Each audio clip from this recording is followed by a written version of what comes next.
All right, welcome back to the channel. In this video, I'm actually going to be doing a response video to Gray Area, which is Rex Jones and Tim. I don't know his last name, but gotta remember that. But anyway, Rex and Tim have a show. It's a pretty good show. I don't know what they're kind of like centrist, but right-leaning centrist, kinda. I'm not sure.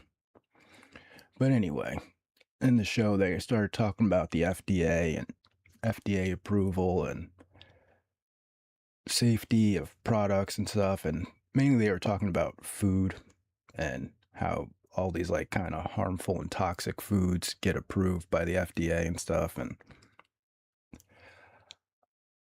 I'm still like kind of libertarian in that sense where I'm kind of like the FDA shouldn't exist. And I'll get into why it shouldn't exist in a second. But it seems pretty clear that it's just another corrupt government organization that doesn't actually do what it's supposed to do. And, you know, realistically, it's people's doctors' job to explain to them their health. And since most doctors don't actually know any of that type of like nutritional health stuff, because it's only like one course that they take like during their whole doctorate is like actual like health and nutrition. It's like a very small amount of their medical training, right? And you can see in society pretty simply that a doctor is more likely to give somebody a triple bypass surgery than tell them to go on a diet. So you can blame the FDA. I mean, obviously the education system is horrible too, with teaching people about health and nutrition. And of course, corporations are pushing their ads for their unhealthy, cheap stuff too, which doesn't help. But I think the education and, you can say the government's supposed to do it, but if you have a private doctor, like your private doctor that you actually pay directly should be giving you this type of health information, realistically. Okay, so now we're going to get into why you don't need meta studies to know things. Like there's two types of like basic like ways that you can understand things in epistemology. There's a priori and a posteriori. Now, a priori things are things that you can know without having to study them because the logical basis of it is just that's the only way that it can be. Like, for example, I don't have to do a meta study to know that all bachelors are unmarried. It just logically follows that if you're a bachelor, then you're unmarried. Like, I don't have to go and study every single person in the world to see and figure out if they're a bachelor and unmarried, right? It's just basic things that are contradictions, basically, like the light being on off. The light can't be on off. I don't have to go around the world doing a meta study to find out if the light can be both on and off at the same time. It's just a contradiction. So I don't have to do a study. And yeah, okay, so there are also a posteriori facts, which that means things that you find out by either experiencing it yourself or doing a study on it or getting some type of data points on it. Right? But there's plenty of stuff that you can figure out without having to do a meta study. Okay. So what they didn't cover in the video was how much it costs to have your drug approved by the FDA, right? So just to start out with, to get a clinical data, it cost $4.3 million to get your drug tested one time, right? So that's not including the cost of developing your drug and the cost of paying your workers and all that stuff. That's just what you pay to the government just for them to approve your drug. So you can see how this could be a huge block for many people with effective drugs from entering into the market, right? Because if they don't have this 4.3 million either in loans or savings, then they can't do anything with their product.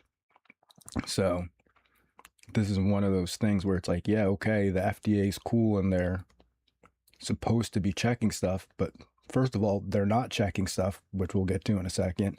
And then second, they're blocking people basically just based off of their financial access, not based off of the merit of their actual product. Like, in fact, if we're paying taxes, right, and there's drugs out there that can heal people and the government isn't going out of its way to get them for the public, isn't that already a contradiction? Right? Like, you have to pay, so you come up with some life-saving drug and then you have to pay the government $4.3 million so that you can distribute your drug to help people. And look, I'm saying hypothetically, if your drug does work. I'm not saying, oh yeah, you should distribute a drug that doesn't work. Right?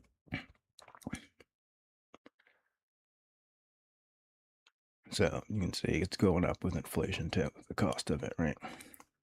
So then we can see that here,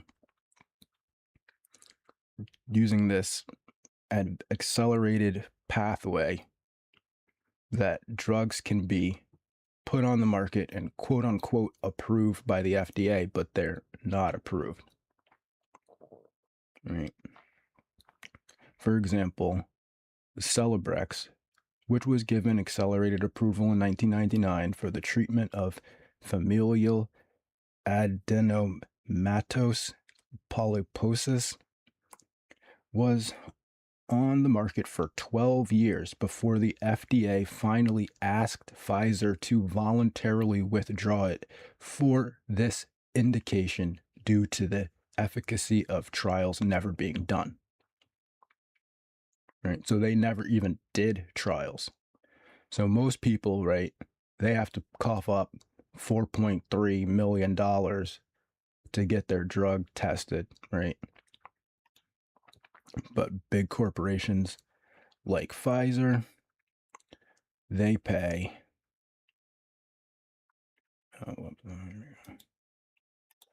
they pay 19 million up to 33 million for the accelerated approval program, which allows them to put drugs onto the market for 12 years without doing any tests.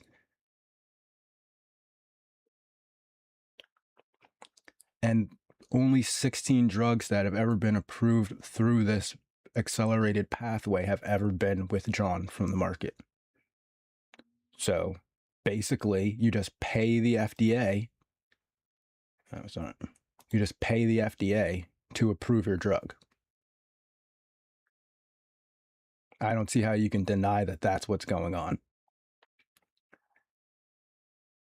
If you're not a huge corporation, you got to pay $4.3 million and your drug could easily get denied, right? Examples of non-approved drugs. The FDA prioritizes health and safety. Drugs can be effective, but still fail to meet rigorous standards, right? So they've blocked drugs that are effective, but didn't meet the rigorous health safety standards, while at the same time allowing drugs that were never even tested for efficacy to be passed through because they're paying 12 or 19 to 33 million dollars. Right? I mean, if this isn't a case for just removing the FDA altogether and having doctors actually just tell people, hey, you're unhealthy, like your actual doctor, not the government, not your like school teachers, your doctor, your actual private doctor that you pay for. All right.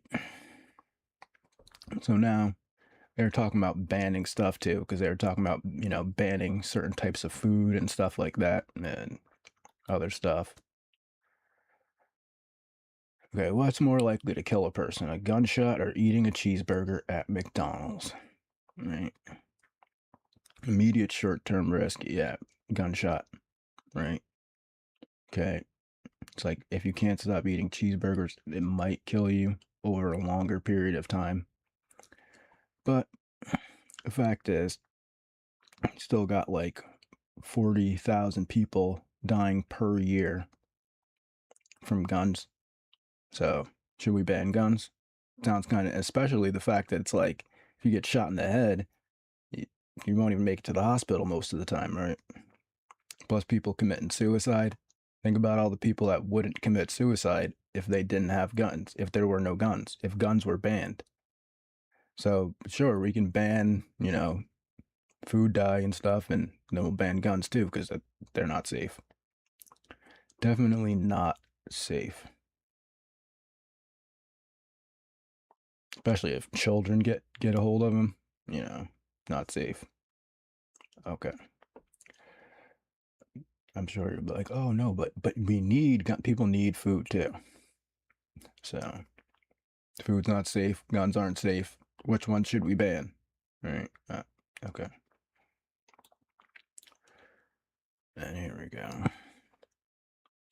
What's the difference between smoke and vapor? Smoke is produced by combustion, which creates a mixture of gases, solids, and liquids, while vapor, often referred to as aerosol in vaping, is created by heating a liquid without burning it. This means smoke contains many harmful chemicals, whereas vapor typically contains fewer toxic substances. Right. Notice here it doesn't say that vapor has carcinogens in it. Food grade flavoring, right?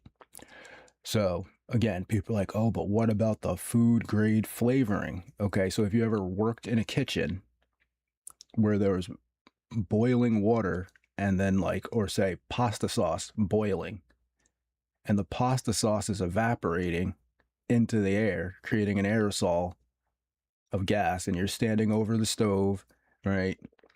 Or, you might be steaming some vegetables or something like that. Yeah, that's the same thing.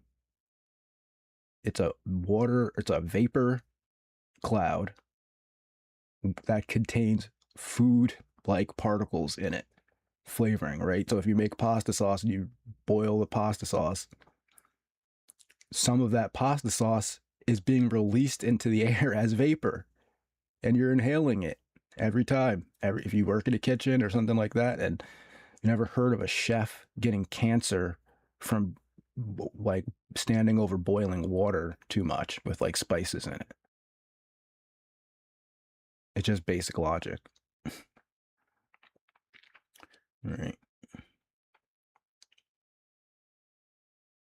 Oh, that's the drum cleaning thing. So yeah, that's it. Cigarette smoke contains 7,000 chemicals. Vapor, they're not saying that vapor contains 7,000 chemicals. It's not. It's not. They're like, oh, we'll see 5,000 years in the 5,000 years in the future when like one person gets sick and they also happen to vape, and then we'll blame it on vaping. It's ridiculous. Okay. That's the video. Check out Gray Area. Link in the description. Other than that, thanks for watching the video. Have a good day and peace.